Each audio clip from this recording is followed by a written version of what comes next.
교육적인 측면에서 볼 때에 가장 효과적인 감각기관을 말하라고 한다면 아마도 시각일 것입니다. 보는 거죠. 지난 시간에 제가 청각의 중요성을 이야기했는데 그래서 요즘은 어떤지 모르겠습니다. 우리 저기 학교 교사를 하고 있는 선생님도 계시는데 여기 계신 여러분들이 어렸을 적에 초등학교 때, 국민학교 때를 한번 생각해 보면 저와 같은 기억이 나지 않을까 생각하는데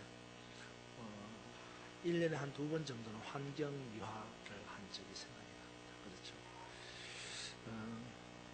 그때 할 때마다 특별한 일이 생겼던 것 같아요. 교육계에 높으신 분께서 학교에 시찰을 나오시면 환경미화를 어김없이 했던 그런 기억이 있습니다. 환경미화를 한다는 것은 청소를 한다는 건 당연한 것이고요. 교실 안에는 그럴싸한 그림도 갖다 붙여놓고요. 걸어놓고 또 무엇보다도 교실 뒤쪽 벽면이 중요합니다. 그죠? 뒤쪽 벽면의 게시판을 새롭게 꾸미는 일을 가장 큰 일 가운데 하나로 했었던 기억이 납니다. 그때를 생각해 보면 사실 그거 할 때마다 불편하고 불만을 토로했던 일들이 생각납니다. 그 교실 뒤쪽 벽면을 새롭게 꾸미는 건 다 같이 하는 게 아니라 선생님이 지명을 해가지고 너나마 이래가지고 했던 것이 기억이 나거든요. 그러니까 다른 애들은 다 놀러 가는데 선생님 불러가지고 너나마 해가지고 너 이거 같이 하자 이래가지고 했던 기억이 나거든요. 불만이죠. 원망이죠. 왜 그분께서 우리 학교에 오셔가지고 우리 이렇게 힘들게 하나 하는 그런 원망이 있었습니다. 근데 지금 와서 생각해 보면요, 교육계에 높으신 그분이라고 당신의 학교를 방문하면 눈가림을 위해서, 이게 진짜 눈가림이거든요. 눈가림을 위해서 대청소를 하고 교실 뒤쪽 벽면을 대대적으로 새롭게 꾸민다는 것을 모르실 일이 없는데 왜 꼭 이렇게 눈가림식으로 청소를 하고 꾸미는 일을 하게 만드는 걸까, 그런 생각을 해보게 됩니다. 그리고 이제는 어느 정도 그 이유를 좀 알 것 같다라는 생각을 하죠. 물론 정확한 대답은 아니겠지만은 그런 대로 대답이 될 만한 이유가 있다는 거죠. 바로 시각적인 효과를 의도적으로 높이겠다라는 것이 학교를 방문하는 높으신 그분의 생각이었다라는 것입니다. 사실 환경미화를 누가 좋아하겠습니까? 그죠? 물론 반을 맡은 선생님들도 이 시각적인 교육을 한다면 좋다라는 걸 다 알고 계시죠. 그래서 환경미화를 할 때에 교실 한편에 서정적인 그림을 걸어두기도 하고 또 뒤쪽 벽면을 새롭게 잘 꾸며야 한다라는 것도 선생님들이 다 잘 알고 계십니다. 그런데 그렇다고 선생님들도 시간이 많은 것도 아니거든요. 시간도 없고 과다한 업무에 쫓기고 그래서 차일피일 미루고 있는데 1년에 2차례씩 그분이 납신다고 하니까 그분이 오기 전에 이제 불이 나게 환경미화를 하는 것입니다. 어쨌든 간에 생각해 보면 분명한 것은 이 환경미화가 교실에 있는 아이들에게 효과, 교육적 효과, 시각을 통한 교육적 효과가 분명히 있다.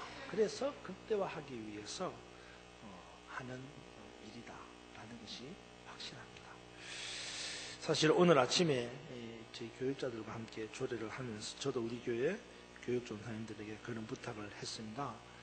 이제 다음 주부터 대림절, 대강절이 시작이 되는데 우리 아이들이 이 교실에서, 그러니까 예배실에서 이 대강절의 분위기를 느낄 수 있도록 시각적인 효과를 좀 높여달라고 부탁을 드렸습니다. 특별히 부활절이나 이런 대강절, 대림절과 같은 교회 절기를 맞이할 때면 이런 환경미화를 통해서 시각적인 교육의 효과를 높일 수 있기 때문에 좀 힘들고 불편해도 아이들의 교육을 위해서라면 조금만 더 수고하고 애를 써야 하는 것이 맞지 않겠는가 하는 생각을 해봅니다. 그래서 교육적인 측면에서 볼 때는 본다는 것, 시각적인 이 효과가 교육의 극대화를 이루는 참 중요한 기관, 감각 기관 가운데 하나다라는 것입니다. 본다는 게 참 중요합니다. 여러 가지 측면에서. 그런 의미에서 여러분들은 무엇을 보기를 원하십니까? 특별히 신앙생활을 하면서 좋은 신앙생활을 만들어가기 위해서 무엇을 본다는 것은 매우 중요한 것입니다. 그렇다면 여러분은 뭘 보기를 원하십니까? 바라기는 좋은 것을 볼 수 있기를 바랍니다. 마땅히 보아야 할 것을 볼 수 있기를 바랍니다. 좋지 않은 것을 보거나 특별히 보지 말아야 할 것을 보거나 마땅히 보아야 할 것을 보지 못한다면 결국 여러분의 신앙은 거칠게 되고 황폐하게 되어서 무너지게 될 것입니다. 신앙에 있어서 그만큼 본다는 것이 참 중요하다라는 말입니다. 오늘 저와 여러분이 함께 읽은 이 마태복음 11장 7절로 10절의 말씀은 이 본다는 것, 이 보여주는 것이 얼마나 중요한가, 이 본다는 것, 무엇을 본다는 것이 얼마나 중요한가가 우리에게 가르쳐주고 있는 교훈의 내용입니다. 오늘 본문의 내용은 이런 겁니다. 사실 우리가 중간에 7절부터 읽었지만 1절부터 본문의 내용을 다 봐야 되는데 본문의 내용은 이런 겁니다. 세례 요한이 이제 마침내 옥에 갇혔습니다. 세례 요한이 옥에 왜 갇혔는지는 아시죠? 복음 전하다가 갇혔어요? 그게 아니죠. 세례 요한이 옥에 갇힌 이유는 헤롯이 자기 형제를 죽이고 그 형제의 아내인 헤로디아를 자기의 그 아내로 맞이합니다. 그러니까 막말로 그냥 빼앗은 거죠. 살인을 하고. 그래서 요한이 옳지 않다 이렇게 이제 직언을 하니까 헤롯이 불딱지가 났죠. 그래서 이제 잡아들인 겁니다. 사실은. 어쨌든 간에 요한이 이제 그 안방에 들어가서 옥에 갇혔는데 요한을 통해서 막 들려오는 이야기가 있는 거예요. 그래서 요한이 이제 제자들을 예수님께 보냈습니다. 보내가지고 이렇게 질문을 해보는 거예요. 뭐냐 하면 오실 그이가 당신입니까? 아니면 우리가 오실 그분을 기다려야 합니까? 더 기다려야 합니까? 이렇게 물어봤어요. 무슨 말입니까? 오실 그이가 그분입니까? 이 당신입니까? 이 말은 사실 이제 구약 시대로부터 이스라엘 백성들이 해방이라고 하는 그런 큰 목적을 두고 살아가고 있습니다. 가나안 땅의 주인이 되는 이런 목적. 그래서 이런 것들을 이루기 위해서 오실 메시아가 있다라는 것입니다. 근데 이제 요한이 제자를 통해서 예수님께 보내 물어보는 게 바로 그 메시아, 우리가 기다리는 그 메시아가 당신입니까? 이렇게 물어보고, 아니면 우리가 메시아를 다시 또 기다려야 합니까? 이렇게 물어보는 거예요. 이 질문에 대해서 예수님은 이렇게 대답하셨습니다. 누구든지 나로 말미암아 실족하지 아니하는 자는 복이 있다. 이 말씀은 다른 말로 이야기하면 이거예요. 그래, 네 말이 맞다. 너희가 지금 기다리는 메시아가 바로 나다 라고 하는 말씀입니다. 너희가 지금 무엇을 보고 있느냐? 맹인이 보게 되고 못 걷는 사람이 듣게 되고 나병한 자가 깨끗함을 받고 못 듣는 사람이 듣게 되고 죽은 자가 살아나고 가난한 자에게 복음이 전해지는 것, 그걸 너희가 보지 않느냐? 보지 않느냐, 그죠? 그렇다면 너희가 보는 그 사람이 누구냐 이거죠. 바로 너희가 보는 그 사람이 너희가 기다리는 메시아 나다. 그런 말씀입니다.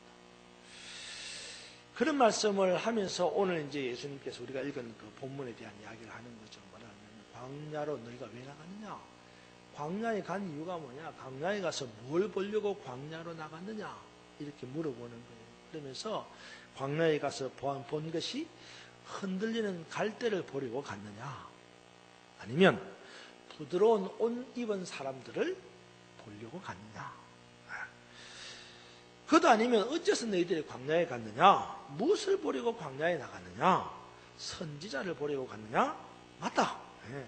너희가 선지자를 보려고 광야로 나간 것이 맞다. 근데 지금 너희가 보고 있는 나는 원래 너희가 보고자 했던 그 선지자보다 더 나은 자다.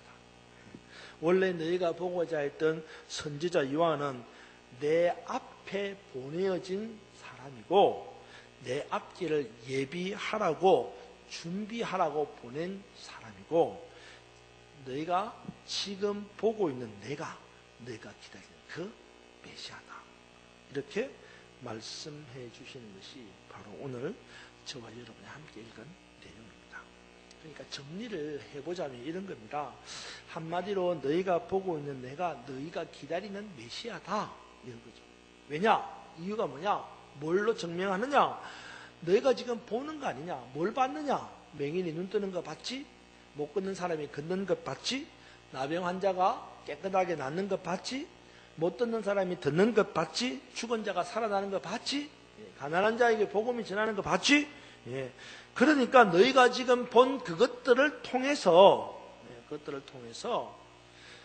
내가 메시아라는 것을 너희가 알게 된 것이다. 이렇게 이야기합니다. 이처럼 본다는 것이 아주 중요한 것입니다. 여러분은 무엇을 보기를 원하십니까? 우리는 때때로 이 갈대를 보려고 광야로 나가기도 합니다. 그리고 그 갈대와 함께 거하기도 합니다.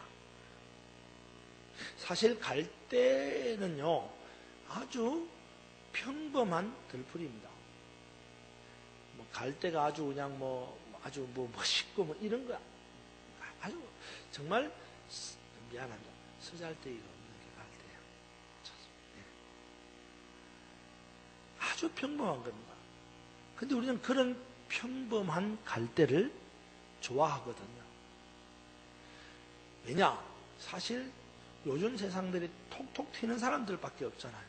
참, 다 저 잘났다고 막 그러니까 그런 사람들 속에서 평범함을 드러내는 갈대가 좀 나갔다 이런 생각을 하면 이 갈대에 대해서 친근감을 느끼고 갈대를 보려고 우리가 광야로 나간다는 겁니다. 하지만 그 갈대의 평범함이 좋아서 광야로 가고 그리고 그 갈대와 함께 어울리기도 하지만 문제는요 그 갈대가 어떤 특징이 있어요? 좌우로 흔들리는 특징이 있다는 거죠. 그래서 이 갈대로부터 상처를 받는 겁니다. 왜냐하면 갈대는 평범하지만 이랬다 저랬다 흔들리는 특징이 있습니다. 무엇인가 분명한 것이 없습니다. 조변석게 합니다. 한 입으로 두 말 합니다. 한번 결심한 것은 3일도 못 가서 깨뜨리는 그런 도저히 믿을 만한 것이 못 되는 것이 갈대 같은 사람입니다. 그래서 잘 쓰는 말이 뭐예요? 믿는 도끼에 발등 찍힌 거죠. 그래서 광야로 나가서 광야에서 보기를 원하는 게 갈대냐? 갈대를 봤더니 무슨 생각이 드냐? 상처를 받는 거죠. 여러분들도 사람 때문에 받는 상처가 아주 심할 겁니다. 그렇죠? 사람 때문에 받는 상처. 갈대 때문에 받는 상처가 심한 거죠. 저도 마찬가지입니다. 누구든지 간에 이 갈대, 흔들리는 갈대 때문에 받는 상처가 심합니다. 그래서 사실 광야로 나가는 게 흔들리는 갈대를 보려고 가는 거냐? 그럴 수 있어요. 그런데 가서 상처를 받는 거예요. 그래서 사실은 광야로 나가서 갈대를 보는 것이 아니라는 거죠. 다른 한편으로는 부드러운 옷 입은 사람들을 보려고 광야로 나갔느냐? 그러나 부드러운 옷 입은 사람은 광야에 있지 않다라는 것입니다. 사실 우리는 부드러운 옷 입은 사람을 보려고 광야로 가지는 않습니다. 그러나 광야로 가지는 않지만 부드러운 옷 입은 사람을 보기는 원하는 거죠. 그죠? 그러니까 부드러운 옷 입은 사람을 보고 싶지 않는 게 아니라 부드러운 옷 입은 사람을 보기를 원하지만 그걸 보려면 광야로 가서는 안 된다는 거죠. 그렇잖아요. 그래서 여러분, 광야로 가서 부드러운 옷 입은 사람을 보려는 것은요, 우물에서 숭늉을 찾는 겁니다. 격에 맞지 않는 거죠. 그래서 부드러운 옷 입은 사람을 보고 싶으냐? 그러면 어디로 가라는 거예요? 왕궁으로 가라는 겁니다. 하지만 실제로 부드러운 옷 입은 사람들이 있는 왕궁, 그 왕궁은 결코 가까이 할 수 없는 곳입니다.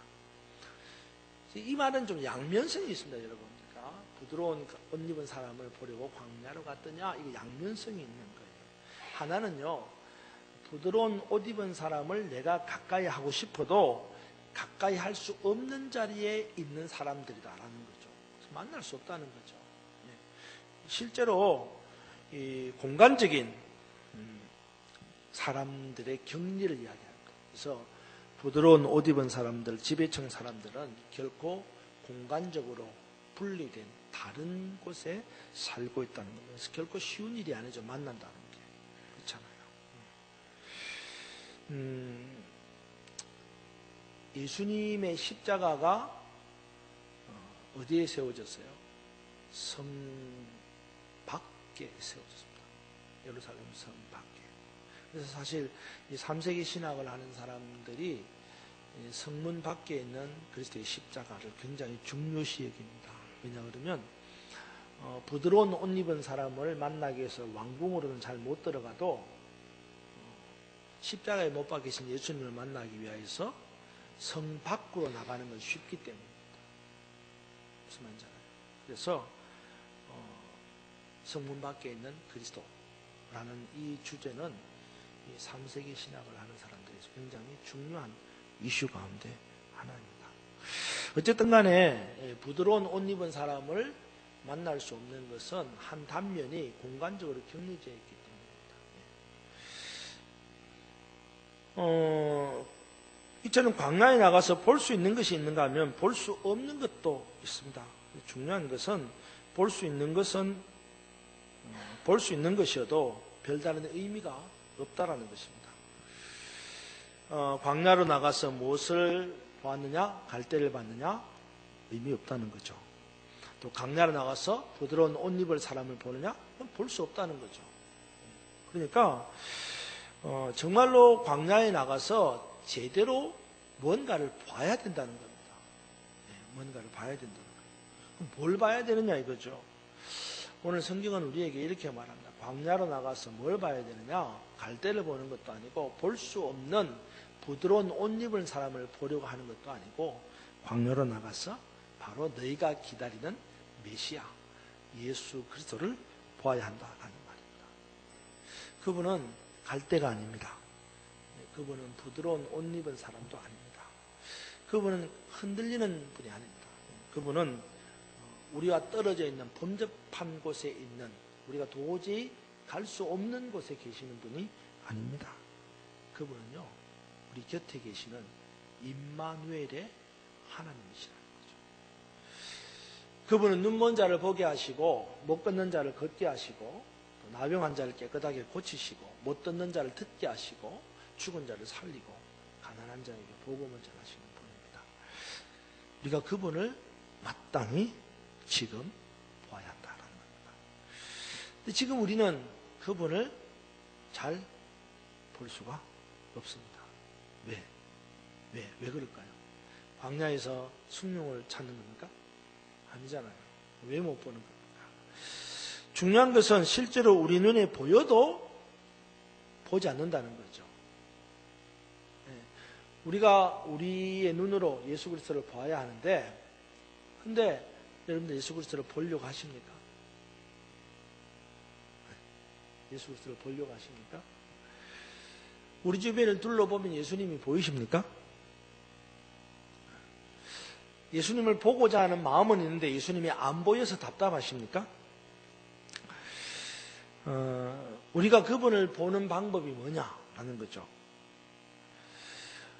사실 우리가 받은 은혜가 바로 그분의 흔적입니다.